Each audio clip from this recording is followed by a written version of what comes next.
Hello, hello, Cancer Collective, Sun, Moon, and Rising. Ako po si James. Kamusta po kayong lahat? And welcome po sa James Tarot PH. Ito po ang inyong detalyado, komprehensibo, at hindi bitin na weekly reading for September 15 hanggang September 21. So Cancer, kunin nyo lang po yung mga karasonate kayo ha and leave the rest. Yung pong iba impormasyon para po sa ibang Cancer yan. Kaya relax ka lang, okay? So use your intuition para makuha nyo po yung akmang messages na para sa inyo mula sa inyong spirit guide sa ating reading for today.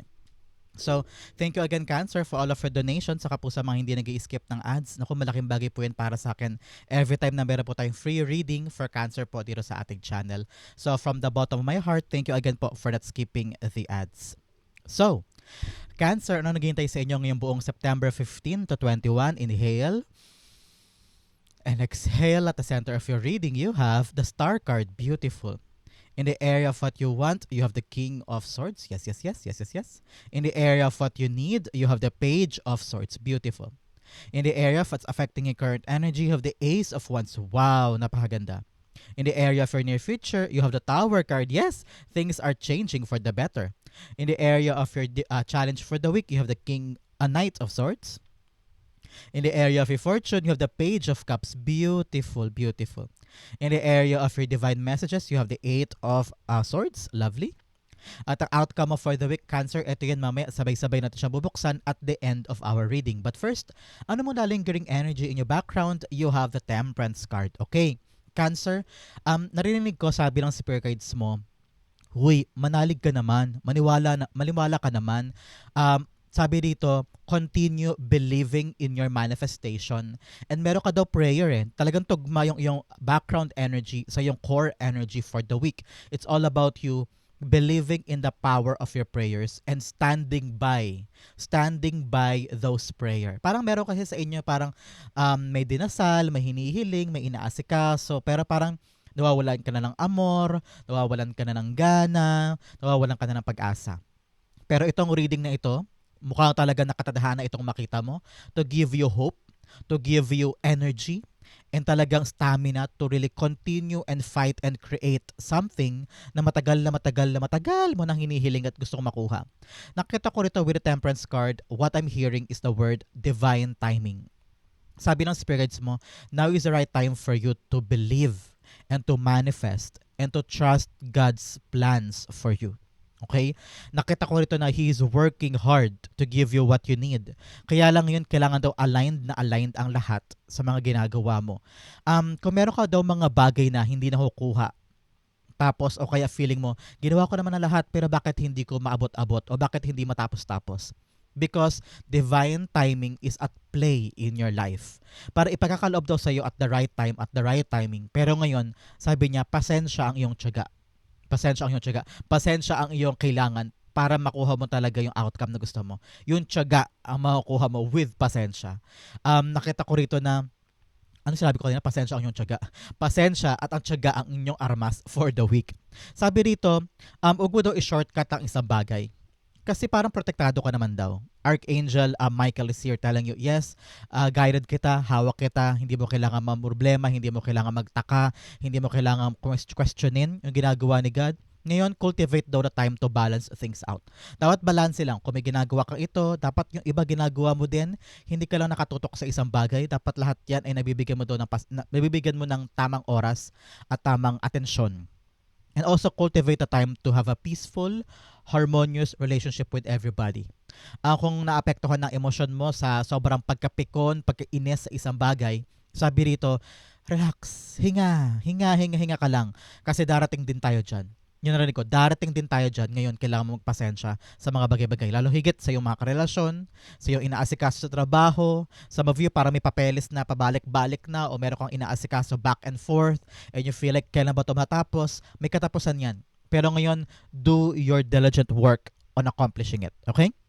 Especially at the center, you have the star card number 17. Convertin niyo po ang 17 or edad or special number or baka number sa address sa bahay. This is a confirmation that this message is for you. The star card. Star card is the katuparan ng iyong pangarap. This is all about you gaining hope, gaining trust, and gaining that pag-asa sa puso na hindi mo mawawala-wala. Tingnan mo siya, winawater niya yung buhay niya continuously. Paulit-ulit, hindi siya napapagod, hindi siya naantala, hindi siya nawawala ng lakas, no? Ginagawa niya paulit-ulit. Kasi sabi niya, kailangan patuloy kong diligan para patuloy lumago. Parang ganoon din sa buhay mo, Cancer, today. Kung ano man po yung mga bagay na parang sukong-suko ka na, parang feeling mo, kayod ako ng kayod, pero parang lahat ng ginagawa ko ay walang pinapatunguhan, or hindi mo pa nakikita yung outcome para sa kanya. Sabi ng star card, continue hoping for that. Don't lose your sight sa mga bagay na importante para sa'yo. Eyes on the prize, eyes on the target, and have faith in God that it will be given to you. Pag po lumalabas si star card, ibig sabihin answered prayer. Meron kang dasal na matutupad. Meron kang hiling na napakinggan, at meron kang malinaw na path patungo sa mga gusto mo. Especially po ngayon sa inyong astrology and planetary alignment, on solar eclipse on September 21, meron po tayong solar eclipse in Virgo sign sa araw na yan. So makakaasa ka ng mga open new paths, mga bagong landas, bagong lugar. Meron kang bagong sibol na pag-asa na makukuha mo mula sa star na ito. Nakita ko rito na nanggaling ka from a painful situation in the past, na parang sobrang hirap, sobrang bigat, pero ngayon unti-unti ka nang aayos. Unti-unti nang aangat. May leveling up na nangyari sa buhay mo. Meron sa inyo parang nanggaling pa lang sa isang heartbreak, heartache, na pinaproseso mo ngayon yung sarili mo, pinaproseso mo yung nararamdaman mo. Kaya ngayon parang unti-unti ka nang bumabangon. Sa view, parang nagkasakit ito nakaraan. Kaya ngayon unti-unti mo binibuild ang iyong resistensya, at andyan ka na. You're moving forward, and you're now in a transition of acquiring yung prayers mo. Okay? The star card, clarify natin. The Eight of Swords. Yes, talagang ramdam ko kanina pa yung parang walang-wala ka ng pag-asa. Eight of Swords all about you. Ay, dalawang beses pala lumabas. Eight of Swords, Eight is all about power. It's all about abundance.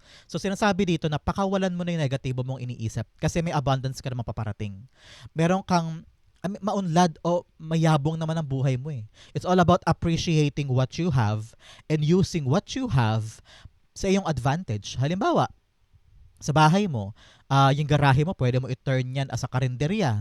Magaling ka magluto. Parang meron ka daw magagamit na advantage mo eh. Pero ngayon ang naiisip mo yung mga kanigahan, baka hindi ko makuha, baka hindi ako makapasa. I'm seeing a list. Listahan ng mga board passer. I don't know why. Maaring yan din ang mga pinaproblema mo at tinadasal mo ngayon. Don't worry, it will happen. It will be yours. Kaya ngayon, itapon mo sa ere yung mga takot, duda, alinlangan. Nag-overthink ka na naman, Cancer.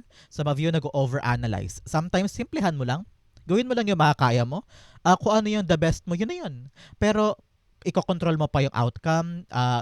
If-figure out mo pa, dapat ko to mangyari, dapat ko to mangyari. I-check mo nga. Parang lagi mong ina-anticipate yung pangit na mangyayari. To the point na yun na yung minamanifest mo. Kaya ngayon, i-rewire mo ang isip mo. Baguhin mo ang mga minamanifest mo. Don't always give your head some space for negativity. Halimbawa, hala baka hindi mapunta, hala baka hindi matanggap, hala baka ma-reject ako, hala baka yung proyekto hindi matapos. So, wag mong pangunahan. Okay? Just do your best and enjoy the process. Itong mga takot na to, nasa isip lang yan. Okay? Kayang-kaya mo yung itapon. Okay? In the area of what you want, you have the King of Swords.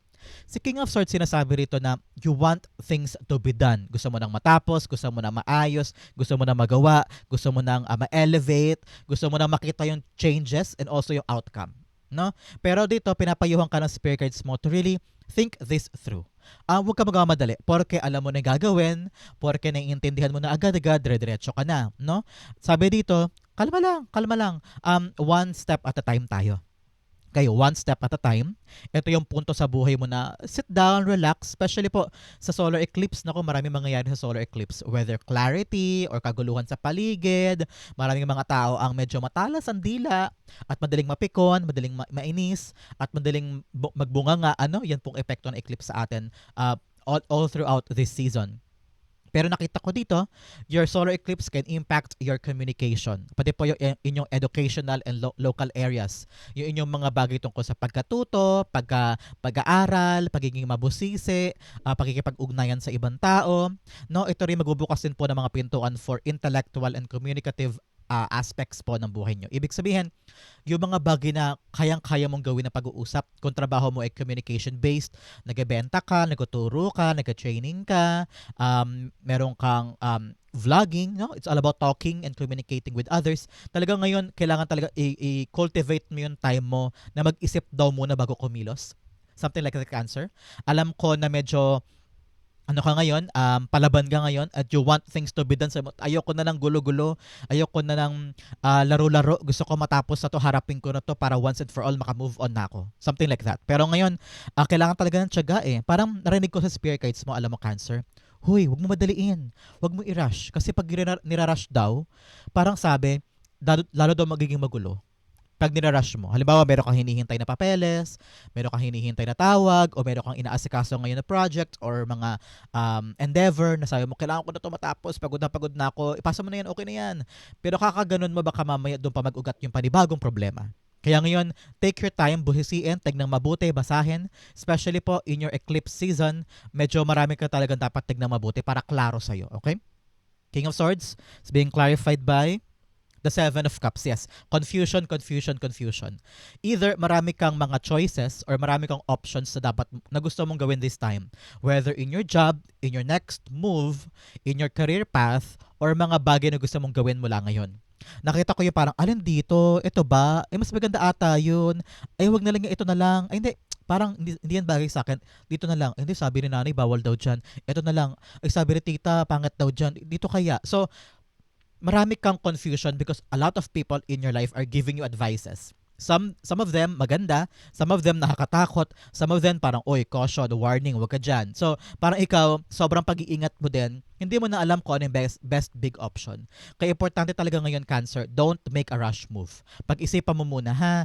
Wala namang masama kung uupo ka muna, tapos kung sino yung taong minamadali ka na, uy, Cancer, anong desisyon? Anong sagot mo? Anong reply mo?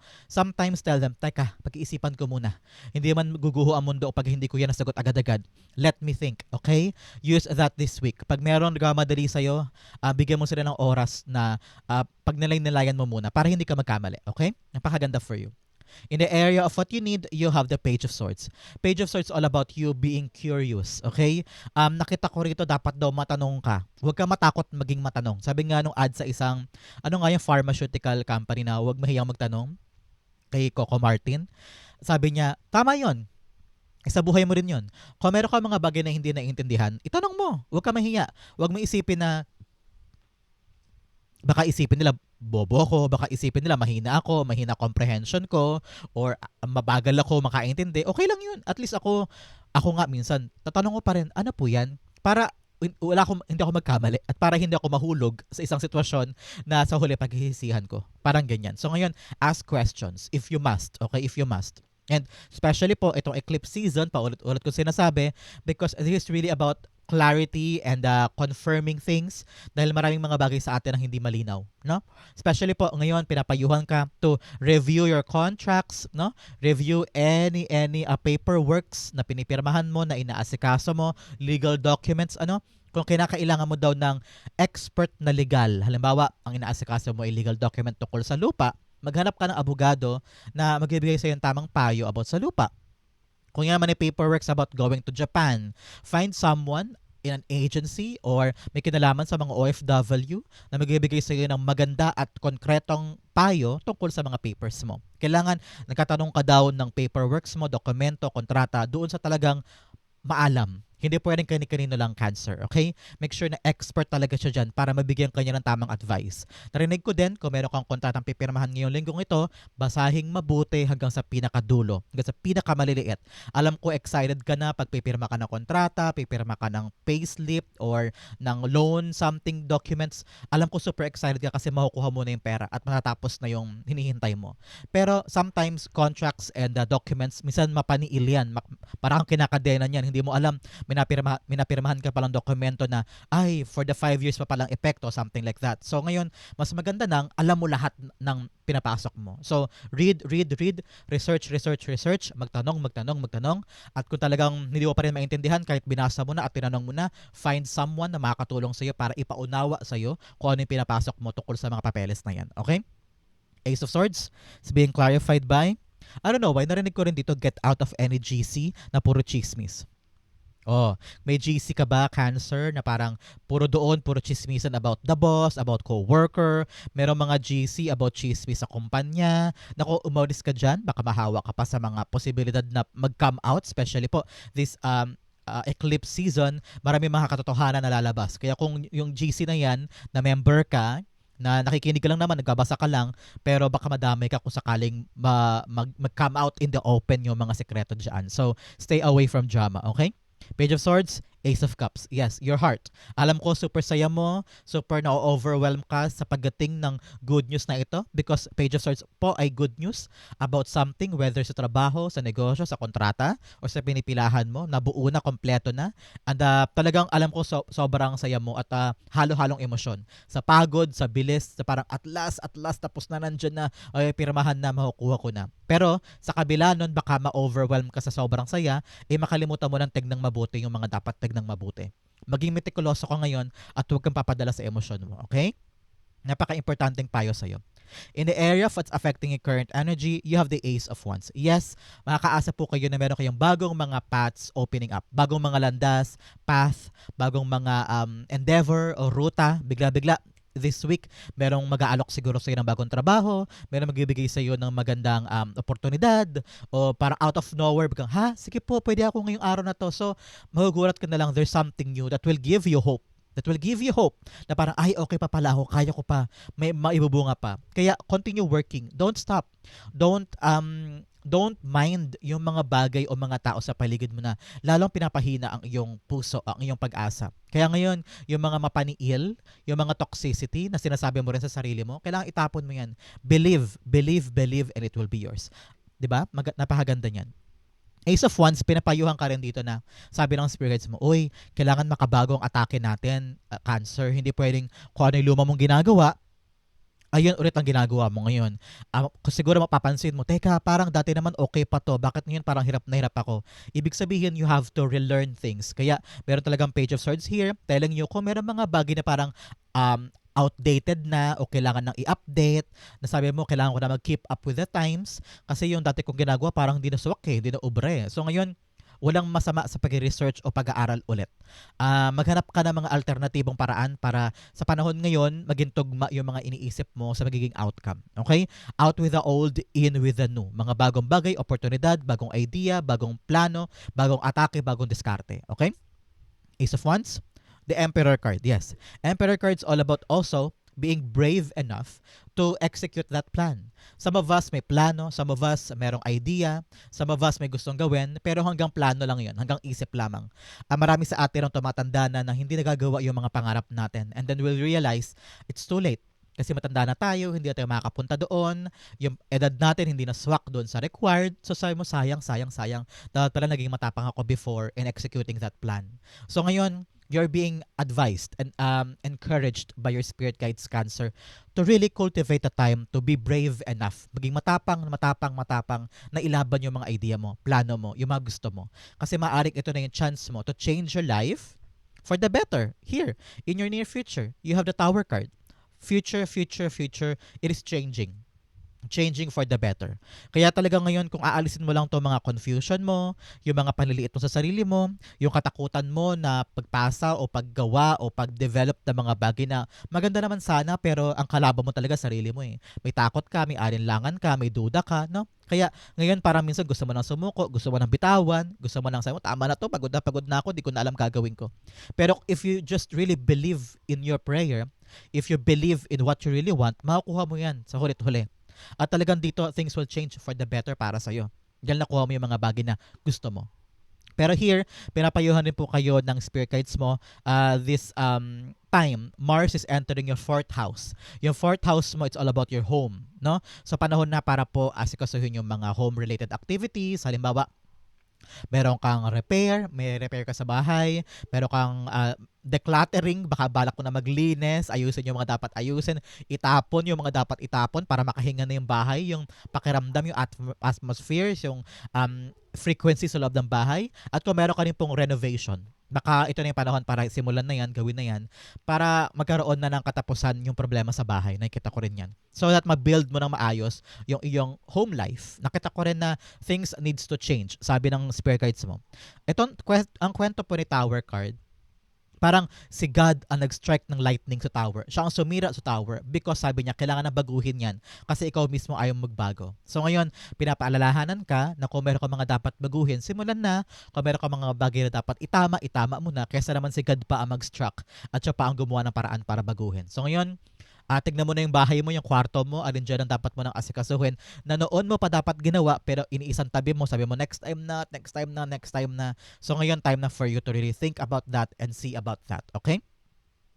Ang iyong tower cards being clarified by the Nine of Swords. Yes. Kesa naman daw problema ka at matakot ka at mag-worry ka pa. In the near future, nakita ko rito na sabi dito, don't resist change. Kaya ka laging naman problema. Kaya ka laging parang feeling mo, ano ba yan? Ano nangyayari? Ano nangyayari? Nakakatakot. Ano gagawin ko? Puro ka ba? Because you're resisting things to change. Gusto mong manatili sa ganito lamang ang mga bagay-bagay, ang mga tao sa paligid mo, to the point na wala ng growth. Yung problema ninyo paulit-ulit lamang, pabalik-balik lamang because some of you, pwedeng ikaw o kamag-anak o tao sa paligid mo, are resisting for control. Nakita ko na parang gusto nyo, sa isip at puso, diwa, pangarap nyo may magbago, umangat, umasenso, lumagay sa mas magandang aspeto ng buhay.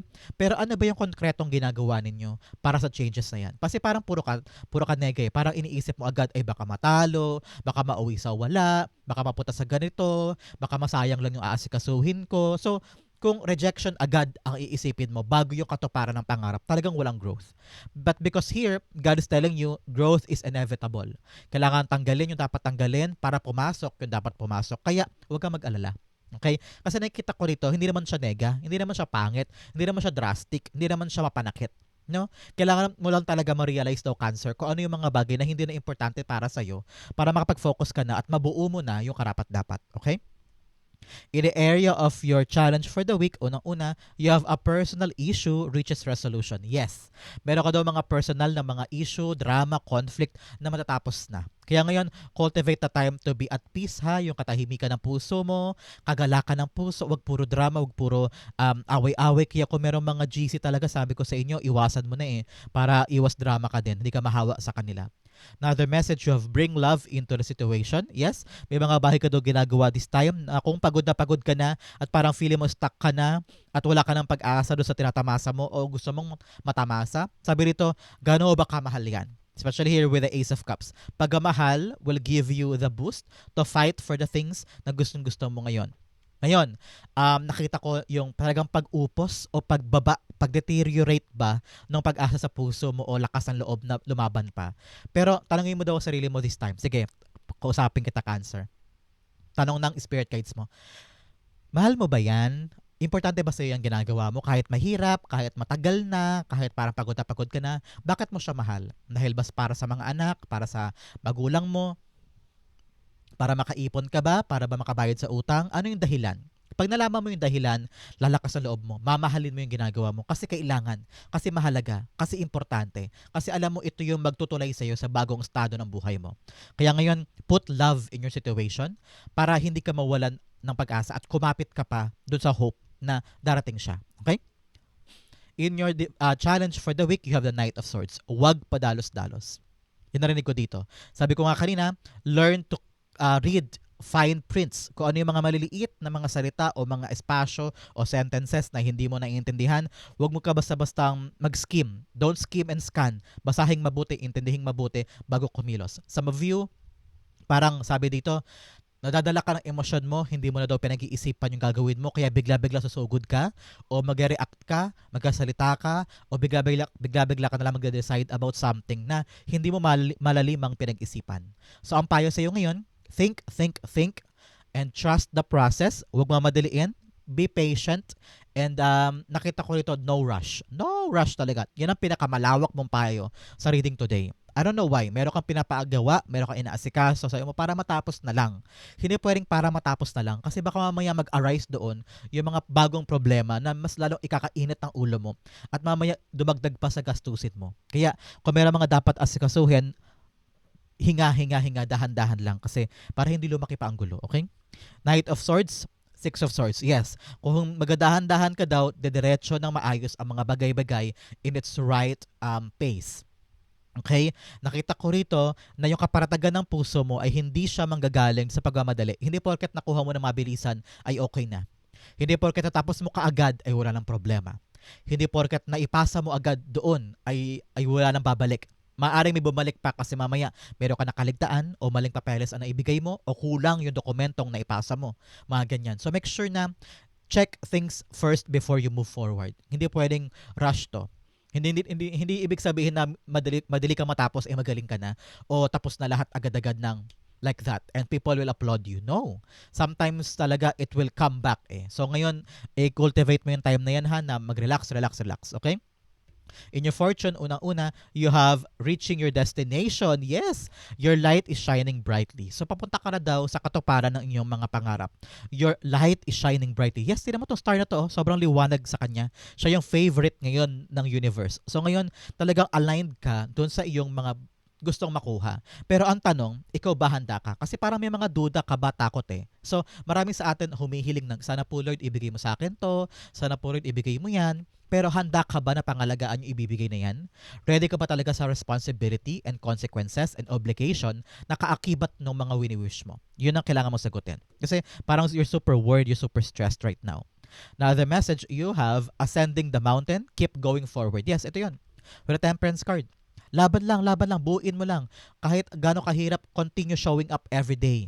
Continue being disciplined and having this consistent effort para matapos mo yung ginagawa mo. Nadadaan ang lahat sa matyaga at mapasensyang manner, di ba? In your fortune, you have the Page of Cups. Pinapayuhan ka this time, Cancer, ng iyong spirit guides to have fun. Magsaya, mag-enjoy, maging bata ulit, maging imaginative, maging creative, no? May mga bagay kang pwedeng gawin para gumaan tong mga ginagawa mo o magkaroon ka ng sarili mong proseso para makuha mo yung outcome. Sometimes, yung creativity mo, makakatulong yan. Maging madiskarte ka daw. And nakita ko nito talagang enjoy. Be kid again. Maging bata ka ulit na parang wag mo dibdibin daw yung mga bagay-bagay and just enjoy it. Enjoy it. Narinig ko din since sa area siya po ng fortune, may unexpected kang blessing. Especially po ngayong linggong ito, planet Pluto and planet Uranus is forming golden triangle with eclipse sa eclipse season po natin on September 21. Kaya mag-expect ka ng financial gains from unexpected source. So may magagaling kang pera from someone or something na hindi mo inasahan. So yan yung mga bagay na maaaring mo makuha this time dahil po mag-golden triangle si Pluto, si Uranus at saka si solar eclipse. So congratulations po sa mga biglaan. Maaaring may magbayad bigla ng utang, may magpahiram sa iyo bigla ng pera, o kaya si kapatid bibigyan ka ng something, o si boss may aumento bigla sa sahod, o may biglang merong tawag ito, may reward bigla. So, expect mo na may paggalaw sa iyong kaperahan na magugulat ka kung saan siya nanggaling. Parang ganyan, okay? Page of Cups is being clarified by you have the Justice card. Yes, ito talaga yung galing sa mga bagay na inasikaso mo before. Pinagtrabahuhan, ginawa, binuo. Kaya huwag ka mag-alala, deserve mo makuha yan. Kung ano man yung blessing na ito, na hindi ko alam kung saan magagaling to. Kasi talaga kahit si card sinasabi niya, huwag mo na masyadong isipin. Unexpected to, surprise to para kay Cancer. Kaya hindi ko na siya pipilitin. Pero sabi niya, ito yung hustisya para sa'yo. Sa lahat ng ginawa mo, inasikaso mo, binuo mo, maaaring yung bayad nandiyan na, yung nakabinbin na pera ngayon darating na. So, something that is really a good karma coming from you from what you did in the past. So congrats po. In the area for divine messages, unang-una, you have prayer. Wow. Saktong-sakto dito sa yung core energy. You have prayers here. Prayer is a dialogue with the universe. Express your wishes. Napakalino, di ba? Yung prayer mo napakalakas daw this time. It's all about what you have prayed for ay darating na. Now, the message of growth. Growth is a journey. Trust each step. Yes, kailangan talaga lumago. Pag may friction, pag may nagbabago, growth yan. Kaya wag mong katakutan, wag mong panghinayangan, wag ka na magkaroon ng regrets. Talagang minsan, things needs to change in order for you to acquire the best version of you. Another message, you have miracles. Miracles are everywhere. Keep the faith. Yes. Kakasabi ko lang dito, diba? Yung pag-asa, pananampalataya sa Diyos, tiwala sa Diyos. Basta nabubuhay yan, umasa kami milagro sa buhay mo. Okay? In your divine messages, you have the Eight of Swords. Huwag kang papakulong sa limitado mong mundo. Huwag kang papanghinaan sa sarili mong mga uh, self-limiting thoughts. Nag-self-sabotage ka, Cancer. Okay? Ngayon, sabi mo sa sarili mo, kaya ko, magagawa ko, maaabot ko, akin to, walang makakaagaw nito. I believe in God, why worry? So, yun ang mga dapat mong sabihin sa sarili mo. Kasi pag araw-araw mo sinasabi yan sa sarili mo, lalakas ang loob mo. At walang kahit sino man ang pipigil sa'yo. At walang kahit sino man ang makakapag-apak sa'yo. Kasi kaya mo, magagawa mo. Okay? Believe in yourself. The Eight of Swords being clarified by the Empress card. Yes, it's all about your creation. Sa mga ginagawa mo ngayon, sa mga binubuo mo, mga projects, pangarap, negosyo, magandang career, papeles, kung ano man po yung kinecreate mo this time na pinagusumikapan mo matapos mabuo. Sabi rito, tiwala sa sarili. Tiwala sa sarili. Okay lang yan. Pag may problema, okay lang yan. Kaya ko yan. May aberya doon. Ay, okay lang yan. Roadblock lang yan. Magagawa ko pa rin yan. So, it's all about you pushing yourself to the creation of this. Mahubuo lang daw to kung may lakas ka ng loob. Marami mga tao sa mundo, yung matatagumpay na mga tao, yung mga billionaires, millionaires, they really believe in themselves. At talagang yung pananalig na yun ang dahilan kung bakit sila talagang matagumpay. Kaya ganun ka din. Believe in yourself para magtagumpay ka sa binubuo mo. Okay? Ang outcome mo ito, but first bigyan mo na tayo ng fortune card. So unang-una, you have Lily, spiritual love. Ngayon meron kang mga kamag-anak na namayapa na at ginagabayan daw kanila. So ngayon, bigyan mo sila ng pagtitirik na kandila mamaya. O kung meron kang malapit na kamag-anak na may cemetery somewhere else, go visit and pay your respect to them. Dala mo doon ng bulaklak, okay? Baka pinoprotektahan ka nila from the spiritual realm. Kaya napakaswerte mo. You're so blessed, okay? Another message, you have Owl. Good advice from a wise person. Pero ka daw makukuhang payo from someone that is very wise, na para maapektuhan ka at makatulong daw sa yan moving forward. Kaya kung may mga payo ka maririnig, take it to heart and learn from it. Okay? Another message, you have staff. You will be taken care of in difficult times. Yes, huwag ka mag-alala. Protektado ka at okay ka. Merong gagabay sa'yo sa panahong kailangan mo. Kaya kung ngayon mag-isa ka, natatakot ka, huwag ka mag-alala, may darating sa'yong tulong mula kay God. Okay? Another message of Camel, persevere and you will overcome problems. Yes, dire-diretso lang pagkayo, dire-diretso lang ang gawa. Huwag matakot, huwag huminto, huwag magduda. Paparating na rin ang outcome para sa'yo. Another message of December, baka po ito ay birthday o celebration, special occasion, or monthsary, anniversary. This is a confirmation, this message is for you. Pero kung hindi naman po, meron daw po kayong magandang milestone na maabot sa buwan ng Disyembre. So congrats po. Another message, you have Forest, muddled, unclear thinking. Medyo magulo ang isip, especially here with a confusion card. Kaya kailangan talaga diskartehan mo yan. Tignang mabuti, itanong na, alamin ang katotohanan para malaman mo yung papasukin mo at hindi ka na confused. Okay? Ang outcome mo for September 15 to 21 Cancer, ito yon. You have 1, 2, 3. Wow, the Two of Cups. Two of Cups all about communication. Sabi ko nga sa inyo, ngayong linggong ito dahil dadaan po tayo sa solar eclipse, it will imply your communication, your education, opening doors for intellectual and communicative na mga endeavor sa buhay mo. Kaya yung mga negosasyon mo ngayon, mga pag-uusap, mga agreement, or nagbebenta ka, or selling property, or buying property, makukuha mo yung matamis na oo at swak na swak, pantay na pantay yung usapan. Nakita ko na yes card, yes, you will get it. Kung ngayon naghahanap ka po ng trabaho, it is a confirmation, yes, makukuha mo yan. Kung meron kang interview, galingan mo because your communication skills is really at play at talagang feeling ko mapapa-oo mo sila. Kaya ngayon, magkaroon ka ng lakas ng loob ha, at saka magkaroon ka ng kumpiyansa sa sarili na magagawa mo yan. Pag meron kang dalawang yun, kayang-kaya mo. Sabi rin dito, listen to your intuition, Cancer. Your higher self is communicating with you. Meron daw siyang pinapagawa sa iyo na parang nire-resist mo o iniiwasan mo. Ngayon, kailangan mo talagang parang ipagpasa Diyos na sa'yo mo, sige po, gagawin ko na yung gusto mo ipagawa sa akin. Ano yon? So, listen to your heart para alam mo yung tamang direksyon. Okay? The Two of Cups being clarified by the Two of Swords. Yes. Two of Swords all about decision. 2 is telling you, yes, alignment. Kailangan talaga aligned ka sa higher self mo. Sabi rito, talaga namang meron kang desisyon na pinapaglipan o meron kang dapat aksyonan na, pero parang ini-ignore mo, sabi mo, ayoko niyan. Ayokong harapin kasi nakakatakot o kaya you don't want to face the truth or you're afraid to make a decision kasi baka mag-fail ka, baka matawanan ka o mapahiya ka. Pero hanggat hindi ka nag-decide dito, babalik yan. Okay? Para alamin pa rin sa'yo kung anong desisyon mo. Kaya ngayon, upuan na. Kung ito may tungkol sa relasyon, pag-uusap o ugnayan, magandang kausapin mo na para malaman mo yung anticipation mo at kung ano talaga yung kakahinatnan para hindi ka umaasa sa wala. Okay? So ngayon, everything should be clear para makapag-decide ka na at makuha mo na yung matamis na oo. So ngayon, be brave, be decisive, and face the truth. It will be fine. Okay? Napakaganda for you, Cancer. Ito po ang inyong September 15 to 21 reading. Sa po ka nakarelate, sa po ka nakarelate, comment down below na I'll be reading your messages. Thank you again for watching hanggang dulo, Cancer. I love you. This has been James to James Arrow PH. God bless everybody.